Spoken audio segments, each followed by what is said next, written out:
मेरे प्यारे बच्चे, तुम चाहो या ना चाहो, तुम मानो या ना मानो, तुम्हें तो शादी करनी ही होगी, क्योंकि यह सिर्फ एक रिश्ता नहीं, यह ब्रह्मांड की एक पुकार है, एक मिलन जो सदियों से लिखा गया है।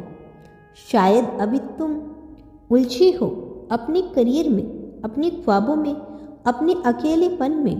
तुम कहते हो अभी नहीं, बाद में सोचेंगे। शादी से क्या होगा? प्यार तो अब वैसा ही नहीं रहा, किसी पर भरोसा भी तो नहीं होता। हर रिश्ता तो अब बस दिखावा लगता है।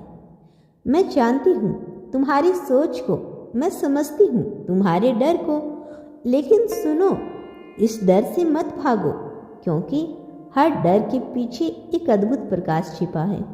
तुम सोचते हो कि शादी एक बंधन है, पर असल में वह मोक्ष है, आत्मा का मिलन उस आत्मा से जिसे ब्रह्मांड ने सिर्फ तुम्हारे लिए रचा है। तुम्हारी अधूरी दुआओं का जवाब वही है, तुम्हारी टूटी उम्मीदों की अंतिम राहत वही है, तुम्हारे जीवन की दिशा उसी के साथ जुड़ी है। क्या तुमने कभी सोचा है कि जब तुम टूट जाते हो तो तुम्हारे भीतर एक आवाज़ क्यों कहती है कोई है जो तुम्हारे लिए बना है? क्यों बार बार तुम्हारे ख्वाब में एक चेहरा आता है जिसे तुमने कभी देखा भी नहीं? क्यों हर अकेली रात में एक एहसास तुम्हारे दिल को छू जाता है कि कोई है जो तुम्हें पूरा कर सकता है? क्योंकि वह कोई है, वो जिस्म से नहीं, रूह से बंधा है। वह शब्द नहीं, मौन की भाषा में बात करता है, और उस आत्मा तक पहुंचने का मार्ग विवाह। कभी कभी जीवन की सबसे सुंदर चीज़ तब आती है जब तुम उन्हें खोज नहीं रहे होते, पर ब्रह्मांड उन्हें तुम्हारी ओर भेज देता है, क्योंकि अब समय आ चुका होता है। तुम कहोगे मैं संतर्त हूँ, मुझे किसी की ज़रूरत नहीं, और मैं कहूँगा हाँ तुम संतर्त हो, पर क्या आत्मा भी संतर्त होती है प्रेम से? क्या एक नदी कह सकती है कि उसे सागर नहीं जाना चाहिए? क्या एक फूल कह सकता है कि उसे सूर्य की रोशनी की चाह नहीं?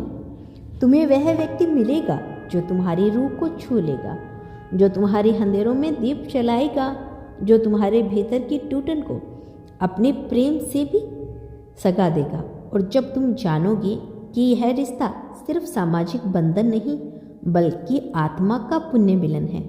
शादी सिर्फ दो लोगों का साथ नहीं होता, यह दो लोगों का संगम है। यह उन पूर्वजों की प्रार्थना का फल है जिन्होंने तुम्हारे लिए एक संपूर्ण जीवन की कामना की थी।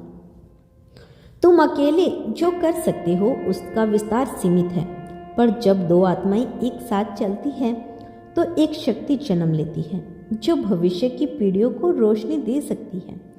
वह व्यक्ति जिससे तुम शादी करनी है, वह कहीं बैठा तुम्हारी आत्मा की पुकार सुन रहा है। उसे भी जिंदगी ने चोट दी है, उसने भी विश्वास खोया है, फिर भी वो हर रोज उम्मीद करता है कि कहीं तो है जो मेरा है, कहीं तो है जो मुझे समझेगा। मैं जानती हूँ तुम डरे हो, शायद तुम्हारी अतीत ने तुम्हें भीतर तक तोड़ा है, शायद विश्वास अब एक बोझ जैसा लगता है, शायद तुमने शादी होते हुए भी रिश्ते टूटते देखे हैं, पर फिर भी मैं कहता हूँ तुम्हें तो शादी करनी ही होगी, क्योंकि डर से भागना तुम्हारी नीयत नहीं है। तुम्हारी आत्मा एक योद्धा की तरह बनी है।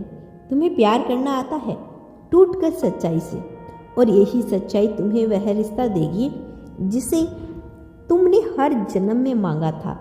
जब वह मिलेगा तुम पहचान जाओगे, ना वक्त देखेगा ना हालात, बस आत्मा की गहराई से एक स्वर उठेगा, यही वह है।